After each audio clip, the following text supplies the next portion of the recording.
සුබ දවසක් ඔයාලට. අරස ක්‍රියේෂන් වැඩසටහනෙන් අද ලස්සන සුන්දර තැනකට ඇවිල්ලා තියෙන්නේ.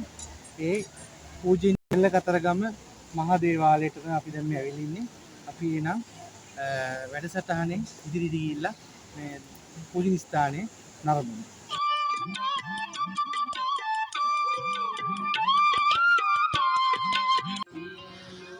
සෙල්ල කතරගම ඉඳලා කිලෝමීටර් 4ක් වයඹ දුරට තමා පිහිටලා තියෙන්නේ.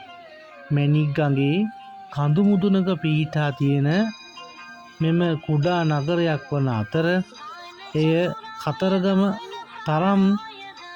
කතරගම දෙවියන්ගේ ජනප්‍රවාදයට පත් වී තිබෙනවා.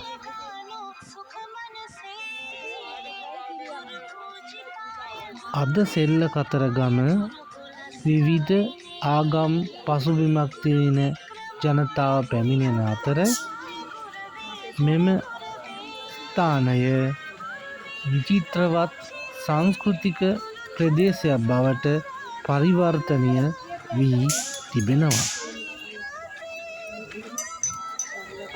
විශේෂයෙන් කියනවා නම් මෙම පූජනීය ස්ථානයේ ආකර්ෂණය හින්දු භක්තිකයන්ගෙන් ඔබට විහිදෙනා තිබෙන අතර බෞද්ධයන් ආදිවාසී වැද්දන් සහ ආධ්‍යාත්මික සැනසීම සොයා යන අමුත්තන් මෙම පූජනීය ස්ථානය වටා එක්රොක් වී තිබෙනවා. ඔබ මේ දකින ගණපති දේවාලය විශේෂ ඓතිහාසික ස්ථානයක් ලෙස සලකනවා. ඊට හේතුව තිබෙන්නේ කතරගම දෙවිඳුන්ගේ සහ වල්ලි මාතාවගේ විවාහ උත්සවය සිදු වී තිබෙන්නේ මේ ගණපති දේවාලයේ. ඒ විවාහයට මැදිහත් වෙලා තිබෙන්නේ ගණ දෙවියන් විසින්ය.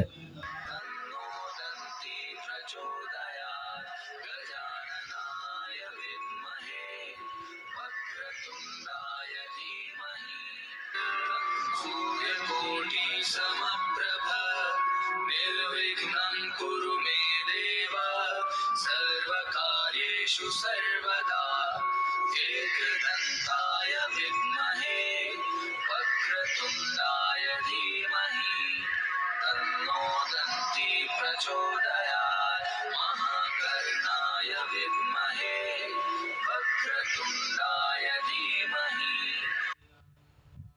तन्नो दन्ती प्रचोदयात् गजाननाय विद्महे वक्रतुण्डाय धीमहि तन्नो दन्ती प्रचोदयात्.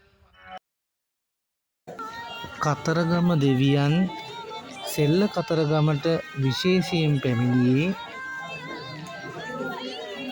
වල්ලි මාතාව විවාහ කර ගැනීමටයි. මොකද වල්ලි මාතාව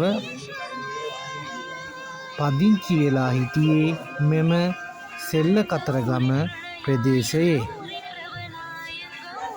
විශේෂයෙන් කියනවා නම් මැණික්ගඟේ වතුර මට්ටම ඉහළ යන කාලයට මෙම පහළ කොටස වතුර මට්ටමට යට වී තිබෙන්නේ. එතකොට මෙම දේවාලයට පැමිණෙන්න උඩින් පාලමක් සකසා තිබෙනවා.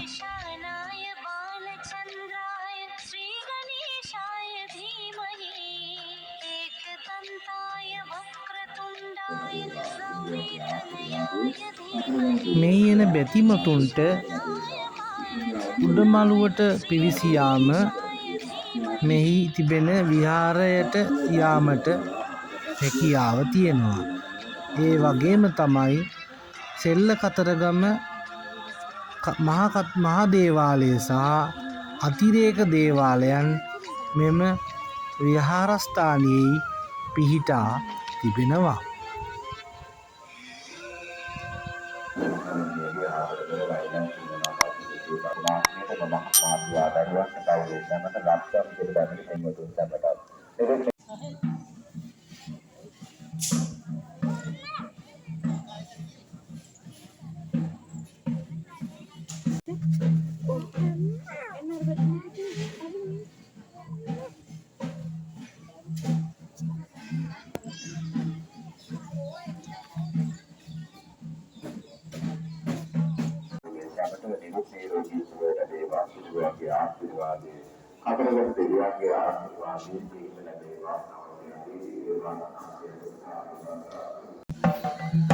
මෙම විහාරස්ථානයට පැමිණි පසු ඔබ දක්නට ලැබෙන මෙම වෙහෙර වහන්සේ විශේෂ දෙයක් තිබෙනවා. ඒ තමා මෙම වෙහෙර වහන්සේ ඇතුළත තවත් වේර වහන්සේ නමක් සාදා තිබෙනවා. අපි එහෙනම් එම වේර වහන්සේ ඇතුළත ගොස් ඒ වේර වහන්සේ නරඹමු.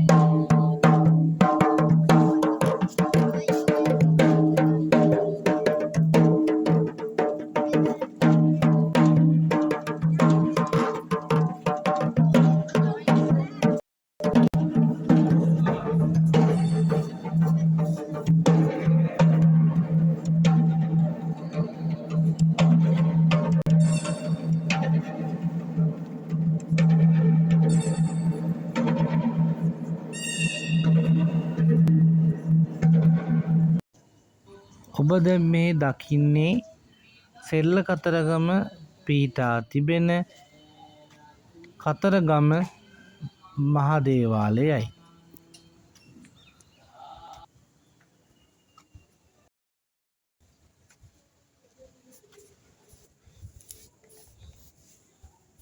විශේෂ දෙයක් තමා මෙම දේවාලයේ ඇතුළත දර්ශන අපිට පටිගත කිරීමට නොහැකි බව කරුණාවෙන් සලකන්න.